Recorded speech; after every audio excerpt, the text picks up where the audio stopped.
Giuseppe Tumbarello. Yep. All right, so he is a Sicilian.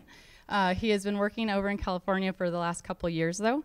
He was raised in a wine growing family and spent his time with his father in the vineyards. It's also really exciting because he received his master's through an Italian university and a Brazil university, studying the effects of grapevine stress physiology and development and management of highly sustainable organic and biodynamic viticulture. And so he is working right now as a viticulturalist at Hamel Family Wines, and that is a certified biodynamic vineyard for the estate properties. And then also we have Emma Kudritzki Hall. And so Emma is a winemaker at Mauritson Family Wines, and she also has a small brand with her husband called Seawolf. Emma also spends her time as an adjunct professor at SRJC, where she's teaching the next generation of our industry. So clearly she has a lot of free time on her hands. She comes from a background in biology from the University of San Diego, and then after discovering her passion for winemaking, as well as traveling to New Zealand to do a harvest, she went back to the school, actually at Fresno, so Luca, you know. So she went back to school at Fresno State University, where she acquired her viticulture and enology degree. So, you know, welcome to our panelists, and very excited to start this conversation with you guys. Yeah. So what we're going to talk about first, I figure get into the meat of it, right, and talk about what were some of the challenges that we faced in the 2018 vintage. Because, you know, Giuseppe is a viticulturalist, and Emma, you pull up into the winemaking side. I thought it'd be good to, you know, start with Giuseppe, what you were kind of seeing this year and what challenges that you face in this vintage. Okay, I think it's on. Can you hear me? Okay. Hi, everyone. First of all, please accept my apologies for my very heavy Sicilian accent. I still have to improve a lot on my English. It's pretty basic, but hopefully you could understand me. We have the same vocabulary. So Hamel Family Wines is a quick introduction. It's a very small winery, a family winery, producing organic and biodynamically. And about 88 acres, two main properties, one in Sonoma Valley, about 40 acres, Bordeaux varietals, and another one in Sonoma Mountain District, 1,300 feet of altitude, again Bordeaux varietals. We try to produce by dry farming, following the organic and biodynamic procedures, and trying to explain as better as possible our soil terroir. So talking about the 2018 season, as at the beginning of the day, Mr. Wilfar said, it was really affected by very dry and warm weather in November, December, and January mainly. So this weather in some way accelerated the physiology of the vine. But later But later in February. Yeah. There you go. Oh, no worries. This one. Yeah. Just to slow down a little bit. But later, February was still very dry, but very cold. And March was cold and wet. We got March and beginning of April, so in a very short period, our entire rainfall for 2018, about 17 inches. And we were coming from 2017, where we got 42 inches. So that means work and go through the entire growing season with less than half of the total rainfall necessary. The rain and the low temperature induced a very low temperature in the soil, and that slowed down drastically the vine physiology, delaying all the phases of the vine, postponing a bud break, and as Sebastian said earlier, postponing also our full growth of the canopy, our KCB. So that changed our view and our vineyard management. Also, talking about our property in Sonoma Mountain District, this weather connected with the rainfall created an inversion layer. That means that during the nighttime the temperature were still really high, so the vines never stopped to work, and it was really foggy and pretty wet, so the mildew risk was very high during the entire season. And that changed our vineyard management, so we had to work heavier in the defoliation, modify our spray plan, modify and improve our biodynamic spray plan, because don't forget that we are working not only in dry farming but also biodynamically. So two different properties, two different growing season, two different vineyard management. 1300 feet altitude, Sonoma Valley floor. So the second part of the season was really gentle, very nice temperature during the entire summer, really slow ripeness. So it was a really nice season, even if really affected by the beginning of the season of January, February, March, maybe. Thank you, Giuseppe. And then I know, Emma, you saw on the winemaking side that same, lag and veraison and that start. So if you want to comment on that. Yeah, absolutely. So you'll have to excuse me for my California accent because I am very, very prone to talk really fast. So just to give you a little bit of background, Mauritson Winery, we've been growing grapes in what is now the Rockpile area for over 6 generations. Mauritson family has property in Alexander Valley, Dry Creek, Chalk Hill, Rockpile, and Lake County. The winery probably acquires a little bit less than 10% of their entire production, but we have a lot of other projects, whether it's projects with chefs like Charlie Palmer that enable us, and it's really exciting from a winemaker's perspective, to work with a lot of different fruit all over the county. So whatever I say is really a snapshot or my lens of our vision of our wines and the projects that we're working with. So we work with fruit in Occidental, the ridges of Cazadero, Chalk Hill, Alexander Valley, Dry Creek, and Rockpile. So we get to see a lot of different varietals, and we custom crush. So there's kind of a lot of great backboards and a lot of different growers that we work with. So not just estate, but also purchase fruit too.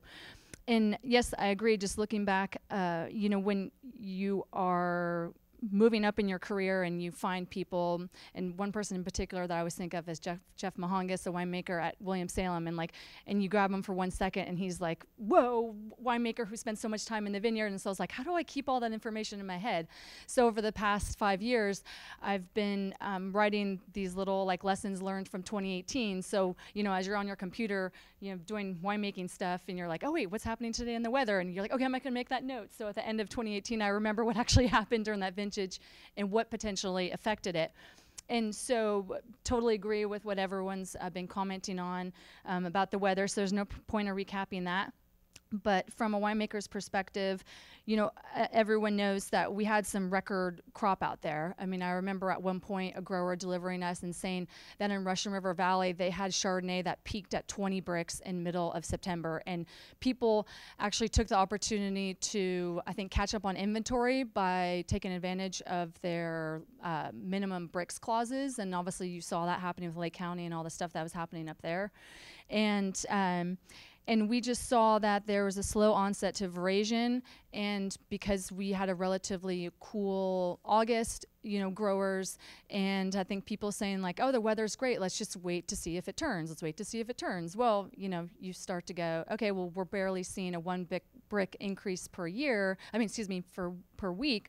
We got to go back through and drop some fruit. So there's definitely times where in certain blocks we felt like, shoot, well, we just blew that one.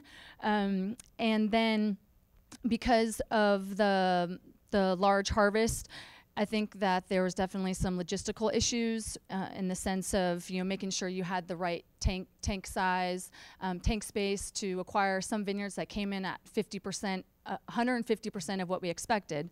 What we were really happy with is the quality, but sometimes there's a decoupling effect there. But unlike other vintages, like I'm thinking of 2015, when we have every single varietal under the sun by the end of September in our winery, this vintage, and I'm sure a lot of winemakers would agree with this, there was whoa, let's all smoke a doobie, because apparently that's what the grapes are doing to try to figure out what's going on out there.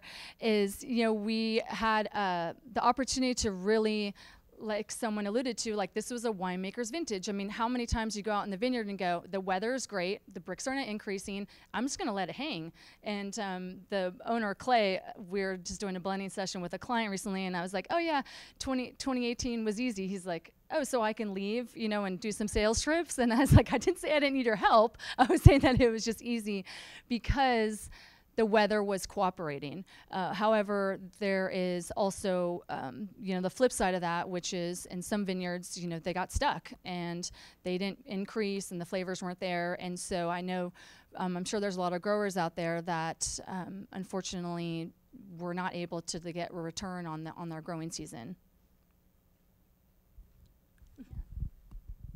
Thank you, Emma. And I know that, Emma, you do deal with a lot of Zinfandel production.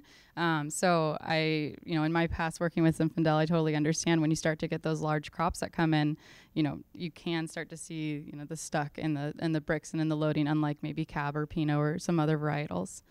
There was a few challenges this season, and depending on where you were in Sonoma, because Sonoma is such a diverse county, there were different, whether you had powdery mildew up on inversion layers, up on mountaintops where you wouldn't necessarily expect it, or down in the bottom with the late stalled vintages and then having a full crop come in. But it was a pretty mild, nice, calm harvest other than that. So that leads me into my next question, which was, what was your favorite part of the 2018 vintage? And Giuseppe, I know that I really loved your response because I used to work with First in Sciences a lot with sap flow and all the different products. So take it away on that. Thank you. So my entire studies and career was focused on vine physiology and water management. So at Hamel we try to work in dry farming, and we have several subflow locations from fruition. And one of those locations is in 2015, so 4 years old now, Cabernet block, so really young block on 110R. And since May to September, we spend 2-3 nights per week in the vineyard following the pre-down leaf water potential trough the pressure chamber. So at a certain point, as you know, the subflow technology put the sensors in 2 different vines, very close but 2 different vines. And you decide which vine to follow in this period, in March. So you have to find a representative vine for the entire block. But in July, the 2 plants in this block were saying 2 different things. One was saying, okay, this vine has a 70% water deficit index. The other vine was saying, oh, this vine has a 40% water deficit index. We should irrigate. But the other one says 70. So what to do? And the pressure chamber was saying, oh, there is a medium stress, about minus 9 to minus 10 bar in pre-down leaf water potential. So for in July is a young vineyard. So in some way we have to supply a bit of water before to get a deep root system and then a completely dry farm. So for a week we followed during the night the 2 vines with the subflow technology, even with the pressure chamber. And the data were confirmed. Where there was a minus 70% water deficit index, the water stress, the pressure chamber was saying minus 8 bar. Where there was a minus 40 water deficit index, the pressure chamber was saying minus 12 bars in pre-down. So okay, it's stressed. Okay, what to do now? Because we have 2 different vines. Let's try to understand which one is more representative of the block. Starting counting the vines, okay, this vine represents 30% of the block. This other vine represents 60% of the block. So, okay, let's follow this vine. But then we were still not satisfied. So we were happy because subflow and pressure chamber were matching.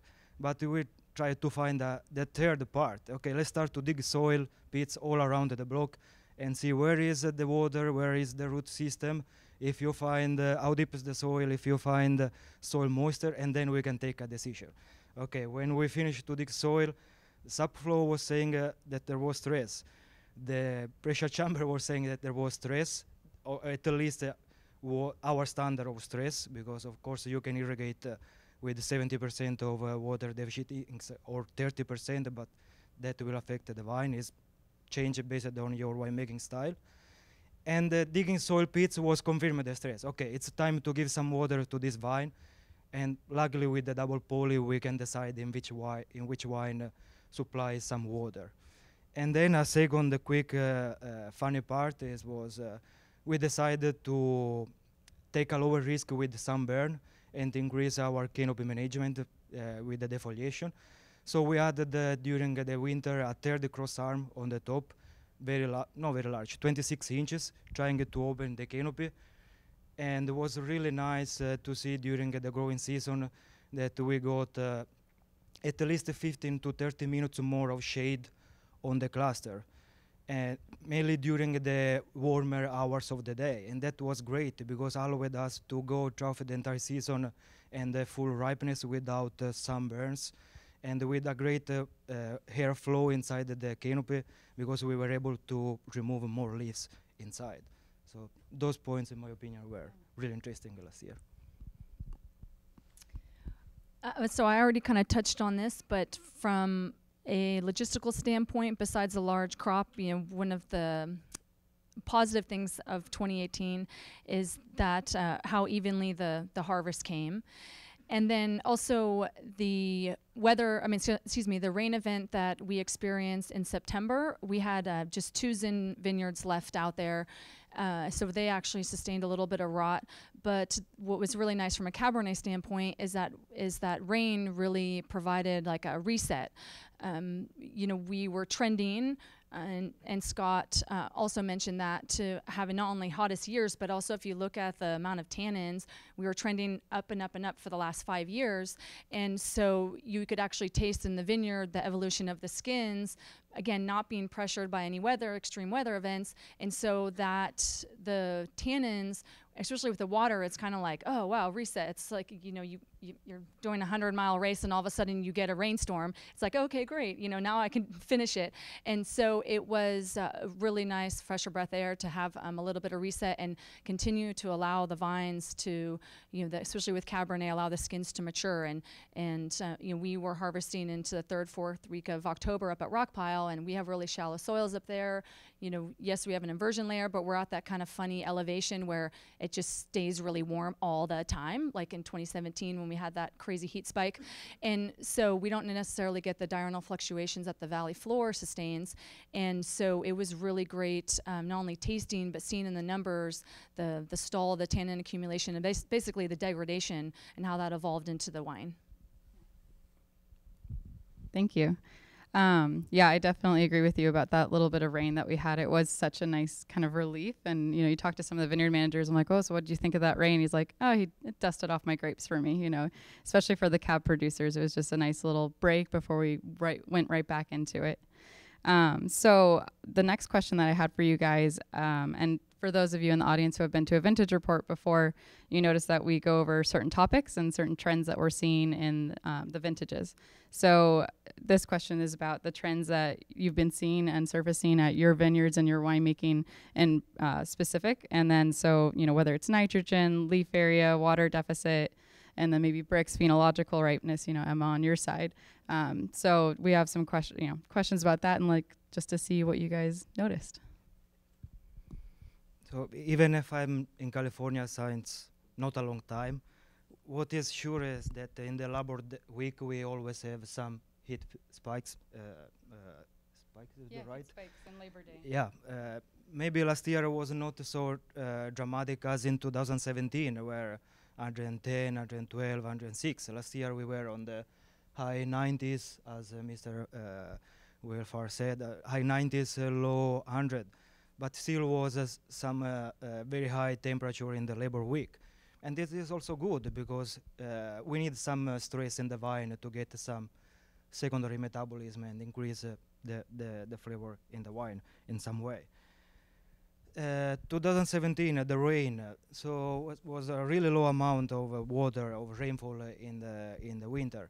But the timing of the rainfall was really made really the difference, because was March and April, so when the vine start to run inside the season, so the root system start to uptake nutrients. But the low temperatures of February and March and the rainfall later reduced the temperature of the soil. So as you know, not only the pH is very important for the nutrients uptake, but also soil moisture and the soil temperature, because with a low soil temperature, the root system, change rootstock by rootstock, But in general, with a low temperature, the roots are not able to uptake perfectly all the nutrients from the soil. Mainly also because the previous months were really warm, so the mineralization was really slow, and that delayed the season, reduced the nitrogen and in general the nutrients uptake. Then the trend also, we were able to move even with the less than half of rainfall compared with 2017. We moved from 20 to 75 of our vineyards in dry farming, managed in dry farming, even if we didn't get rain from mid of April to October. And in some way, my background helped because I come from Sicily, and it's closer to, it's very close to Africa, so really warm, really dry, 100 degrees almost the entire summer. The last drop of rain in March, April, and then rain again in November. So I grew up in this kind of environment, and last year was not so hard from my point of view. So that helped. And then the yield was really, and the crop was really high because the conditions were great. No so high heat peaks, and we got a very high berry volume and berry weight. We moved our Cabernet Sauvignon, for example, moved from an average of 0.24 pounds per cluster to 0.28, almost 0.29. Even the Zinfandel that has an higher cluster weight moved from 0.33 to 0.38. So it seems nothing, but in the final yield is a lot. And what I have seen in the vineyard, spending the part of my life there, the coupling of phenological and technological maturation. Last year was really, really nice because very gentle weather. When we got the right numbers in technology, so pH, TA, bricks, and everything, you were tasting in the vineyard every day, and you were tasting the same thing. There was no decoupling. It was a very nice, gentle, and soft ripeness. So from this point of view, was a great season. In Sonoma Valley. Yes, yeah. in Sonoma Valley. That's awesome. One of the trends is with the warmer weather that we're experiencing, and thinking about Cabernet in particular, and the potential for tannin extraction on mountainside vineyards, is that regardless of how much rain we get earlier in the year, there's a great article in Wine Business Monthly from Mark Greenspan, and he talked about how deep your soils are, and depending on how deep they are, at what point do they dry out from natural rainfall, is that at the end of the day, up at Rockpile, our soils are anywhere from 12 to 16 inches. So it doesn't matter if we got, atmospheric river in April, we are dry by the beginning of June. And so with trying to keep the clusters on the vine as long as possible, putting cross arms in so that we are really, before we would do kind of heavy stripping of leaves on the morning side, is going for more dappled sunlight, because after experiencing the heat wave in 2017, but again, not having a knee-jerk reaction, we are trying to modify our canopies, trying to modify our vines. But now after listening to Daniel, I'm like, oh great, we're totally doing this wrong apparently, is that we are trying to protect our fruit more, but still maintaining those fruit flavors that everyone expects. So definitely seeing just how, with trends, how water is becoming more important, especially during the ripening phase, post-veraison. I was talking briefly to Melissa, and granted this is all anecdotal and from experience, is that I just feel like that whole deficit irrigation doesn't apply anymore. I mean, we just need water, period, and we need water holding capacity, and we need ponds out there, and it's becoming more and more important.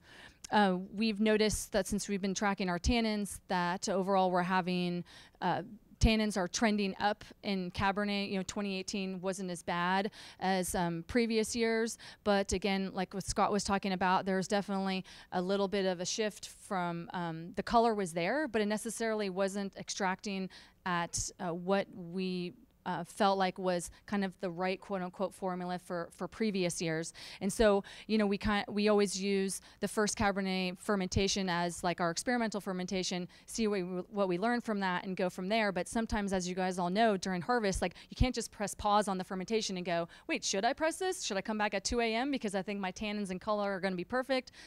you also have a life too, beyond working 60 days in a row.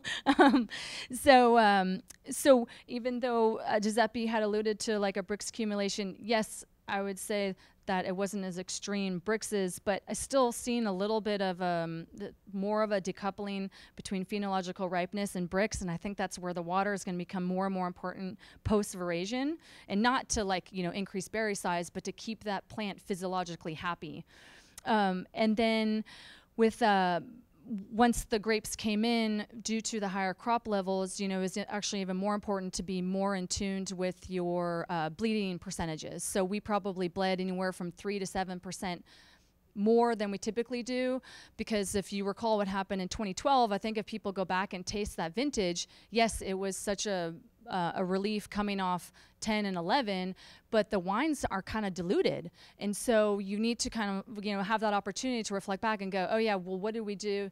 How can we address that so we don't have that same problem moving forward? Thank you so much. We good on time, Mark, or we're all good for questions to the audience, or do you want to continue on? All right. So does anyone have any questions or remarks of, what you guys were seeing out there? Sonoma County is very large, is very diverse. So, if you have another opinion coming from another side or questions for these two, please, raise your hand.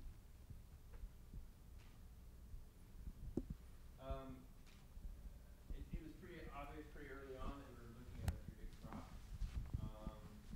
You never know how things is going to play out. But at what point in the season did you decide to start dropping crop? We decided to start just at the beginning of Horizon, removing the wings, removing the third or the fourth cluster. Sometimes basically 2 clusters per shoot in a very well developed shoot. If it wasn't not so well developed, even 1 cluster, but Horizon was the right even a bit before Horizon in general. So end of July, August was the right timing, and we decided to start to drop off fruit, to remove wings, and also to remove clusters where there was a bulky area, allowing a better coverage of the sprays, a better airflow inside the fruited zone. So we always start our first pass of fruit adjustment right around fruit set, just to make sure that we actually have fruit to work with. And what was nice about in 2018, we had more than enough fruit to work with. So we were fine in that regard, unlike other vintages. And we typically, knowing some vineyards are very consistent performers, and whether we're on tonnage contracts or acreage contracts, and knowing the quality that we want, we might go ahead and go, knowing that we have a lot of fruit, forecasting that we already had bloom, so we already had set, we know that that fruit is locked in, let's bring it down to, based upon previous year's trends of cluster weights, let's bring it down anywhere from 22 to 28 clusters per vine. And then we go right before veraison, and then when we've decided that while the cluster weights are increasing like historical years, let's then bring it down based upon how many tons per acre that we want. So we will do anywhere from 2 to 3 passes, but we're trying to really set like the standard at fruit set. All right, any other questions? All right. Well, thank you guys so much for your opinions and just giving us, historically what you saw this last vintage.